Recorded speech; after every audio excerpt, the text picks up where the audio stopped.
All right. So, let's see if this is working. Oh, the sound is on. Yeah, it's working pretty good. So,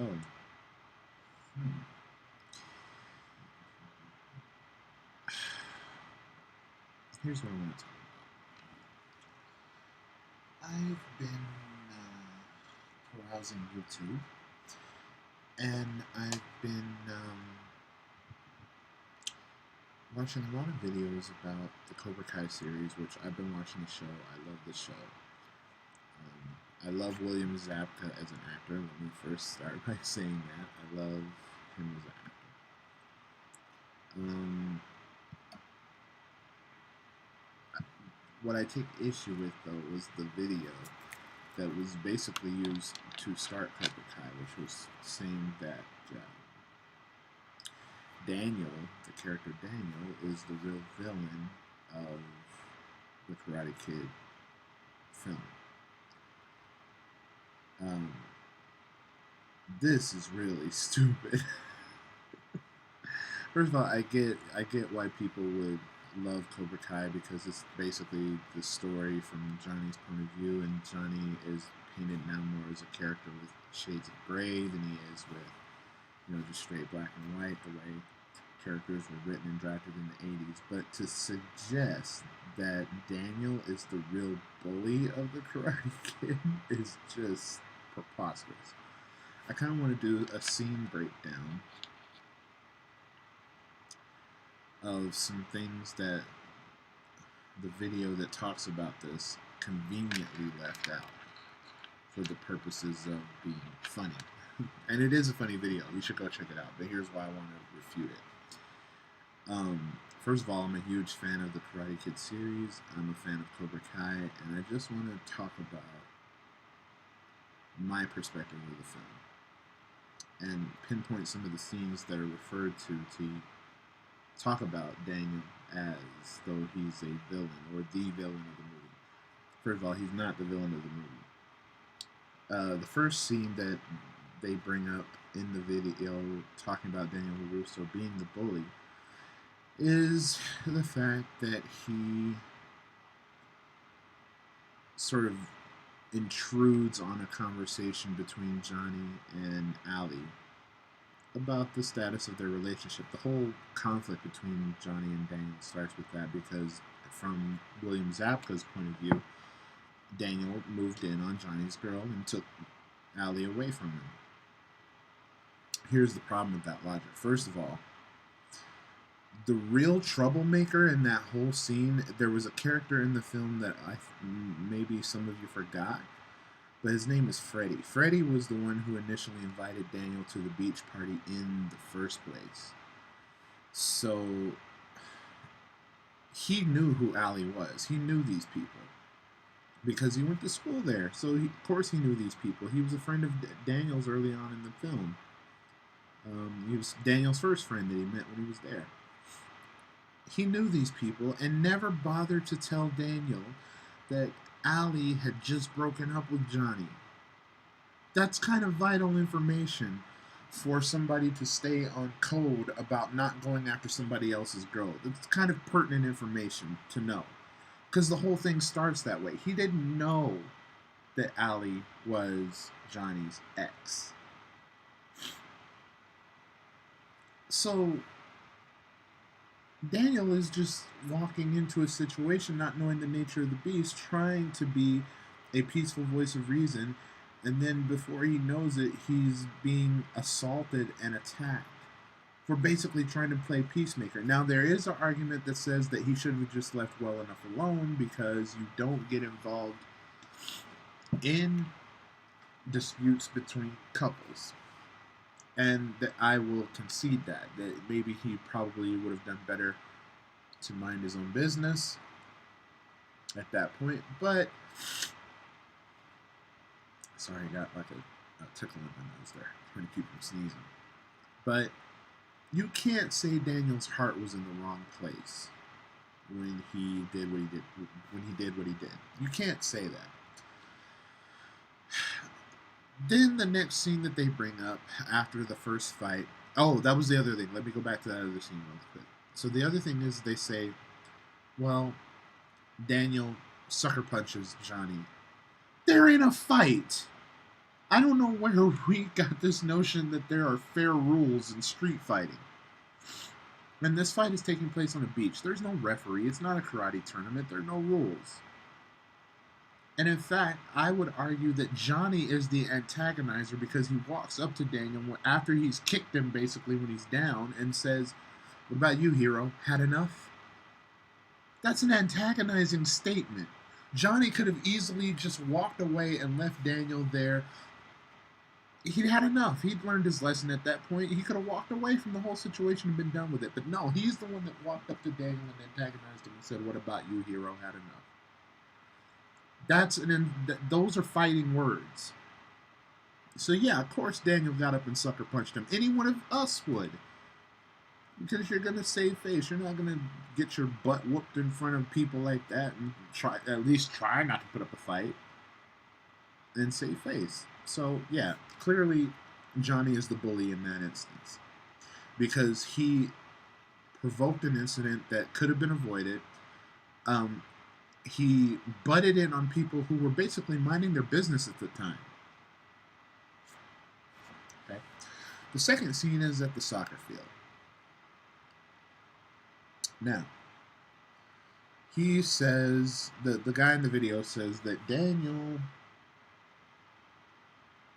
punched needlessly and uncalled for, punched Bobby in the face for tripping Bobby, when in fact, the whole scene before, you can clearly see Bobby, Johnny, Dutch, and Tommy send signals to each other across the field that they were going to plan to mess with Daniel, that they were going to do something to this kid. So they were obviously planning to trip him on purpose. It's in the film. So no, Daniel is not the aggressor there. And it's not like Daniel delivered one of the most devastating punches to the face ever. He clipped him in the chin. And in soccer, anyway, they just let you fight. In soccer, soccer is almost like hockey. They let you fight. They let you fight pretty much. I mean, they give out cards and all that, but for the most part, they let you fight. So how's Daniel going to be blamed for a premeditated attack on him that's shown in the film? That's number two. The next scene that is probably, it can be justified. Actually, no, there's one before that, where they talk about Daniel walking into the Cobra Kai dojo, which is, I think the guy makes a comment, something to the effect of, it was like Daniel wanting to buy a gun to go shoot Johnny with by walking into his own dojo. First of all, he had no idea Johnny went to that dojo. That's the point of that whole scene. He had no idea that Johnny was a Cobra Kai until he found out that there at the dojo. But I want to talk about the scene that follows that. First of all, Daniel's not hurting anybody. He's not, And in the scene where Daniel's in the restaurant with his mother, clearly you can see that Johnny and his friends walk out of the dojo and they see Daniel in the window, and then they run back to Johnny and some of the others, and clearly they plotted something. They were going to get him later for something, for walking into the dojo, only because they saw him in the restaurant with his mother. So again, it's a premeditated attack. So then you cut to the next scene, and Daniel is simply riding home on his bike at night. From where, we don't know. All we know is that he's riding home on his bike, and he's passing sort of a steep embankment. I call it a cliff, because normally embankments don't have precipices like that. As he's driving past on his bike, the Cobra Kai gang comes by, kind of veers him off the road, and literally runs him off a cliff. For no reason! For no reason whatsoever, they run him off a cliff. To the point that he falls off his bike, he gashes his head, he has to throw his bike in the dumpster. Tell me where Daniel's the villain in this. Tell me where. He's not doing anything to these people. He was simply riding home on his bike and he got nearly ran off a cliff. Johnny and these dudes are the real bullies. They are psychotic. Okay? I don't care that he tried to take Johnny's girl or whatever. Nothing justifies vehicular assault or premeditated murder. That is premeditated murder. And it's the first time it happens in the movie. So then we get to the scene that everybody uses to justify it and say, well, Daniel's a real bully. Which one of you, and you answer this honestly, which one of you would not want to retaliate in some way for getting nearly pushed off a cliff while riding your bike home? So Daniel threw water on Johnny's head. That's tame. Johnny is a senior in high school, which means he's turning 18 years old. You mean to tell me he doesn't have enough maturity at that age to take a little water being dumped on his head from a hose versus him trying to run somebody off a cliff? Now you tell me who's more mature. Johnny is psychotic. So then they run him into, he almost makes it to his apartment. They pull him down off the fence. They start beating him to death. And in fact, Robert Mark Kamen, who was the writer of Karate Kid, when he wrote that scene in the fight in the field, in the fence, next to the fence, he said Johnny's whole intention was to throw a flying front kick into Daniel's face and kill him. He was going to kill him. He's going to kill him. So again, we have premeditated murder. 5 teenagers were going to murder one boy in a parking lot, or like I guess in a vacant lot. And Miyagi jumps in and saves him at the last minute from being killed from 5 other teenagers. Even if you didn't want to go out on a limb and say this is premeditated murder, you cannot deny this is aggravated assault and battery. They should have went to jail for that. Okay? Daniel is not the villain. Okay, now you go to the next scene, where the guy says that Daniel and Miyagi go in there to antagonize the students and the sensei, Kreese, and drop a challenge. First of all, Miyagi and Daniel dropped no such challenge. They came to the dojo to ask Kreese's students to leave Daniel alone. Just leave him alone. So they actually handled the problem the way it's supposed to be handled. Please leave me alone. Stop beating me up. And it was Kreese who dropped the challenge, not Miyagi. This goes back to the whole Cobra Kai philosophy of strike first, because that's what Kreese is doing. He struck first. So now Daniel is well within his right to defend himself.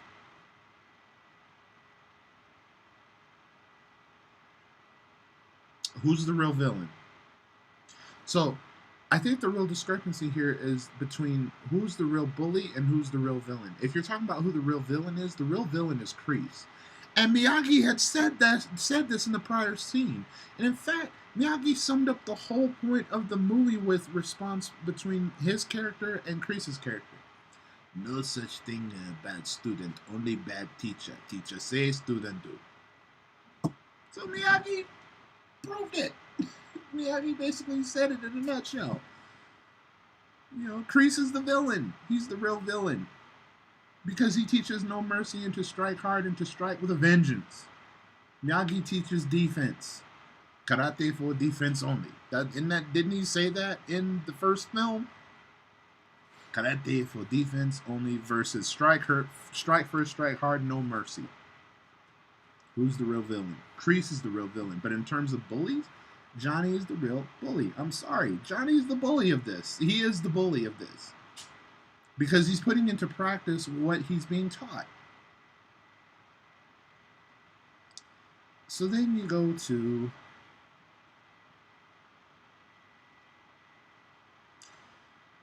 the whole scene where Daniel and Ali are, walking up to Johnny and clearly antagonizing him. And of course, Daniel is not saintly here. He's antagonizing the people that are bullying him because he can. He's a teenager. That's what kids do.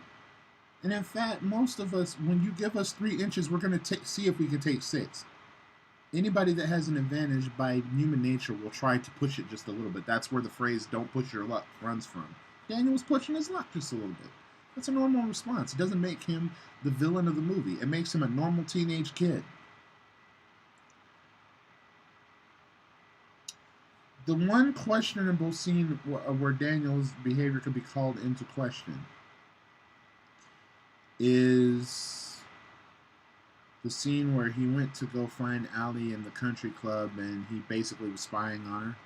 But even there's a little wiggle room because I tend to think Ali enjoyed the fact that 2 boys were fighting over her.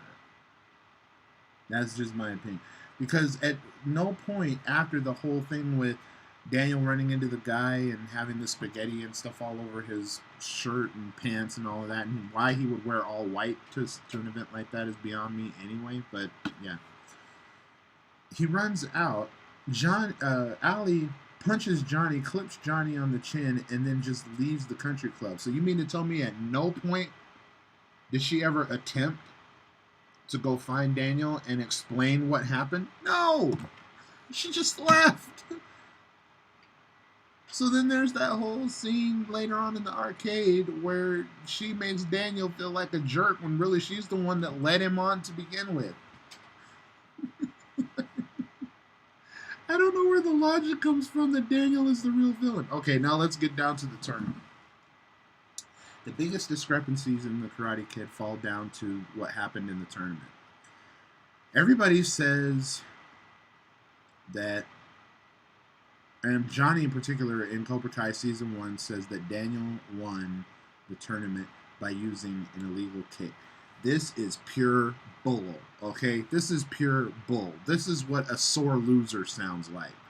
And everybody, for everybody who's saying that, well, but Johnny gained respect for Daniel and handed him the trophy at the end of it. Yeah, because he got whooped. He got beat into humiliation. So he got some humility beat into him. I'm going to talk about this a little bit later. So everybody says that the crane is an illegal move. Let me go back to something that Ali said to Daniel before Daniel's first fight in the tournament. Everything above your waist is a point. You can hit the head. The head! The face. The head. Face contact. You can hit the head, sternum, kidneys, ribs. That's everything above here. So face contact was allowed, okay? So no, it was not an illegal move. Daniel won fair and square. He used the legal move. Get over it. Not to mention the fact that Johnny, throughout the whole vignette sequence of fights leading up to the final fight with Daniel, had kicked opponents in the face several times and was not penalized for it. So you mean to tell me that the face contact was illegal only except when it came to Daniel's execution of a move? Okay. Yeah, right. No, Daniel's not the bully. We get to the scene where Bobby and Daniel have their fight. Daniel didn't do anything. Daniel was just in a fighting stance waiting to see what his opponent was going to do, and his opponent deliberately kicked him in the leg, breaking his leg. That is an illegal move. That was illegal contact, and that's why Bobby was disqualified, and he did it because Kreese told him to do it. Johnny didn't. Kreese did. So again, Kreese is the real villain. Johnny is the real bully. Then we go back, and then we cut away. Now we're up to the final fight after the whole thing with the leg.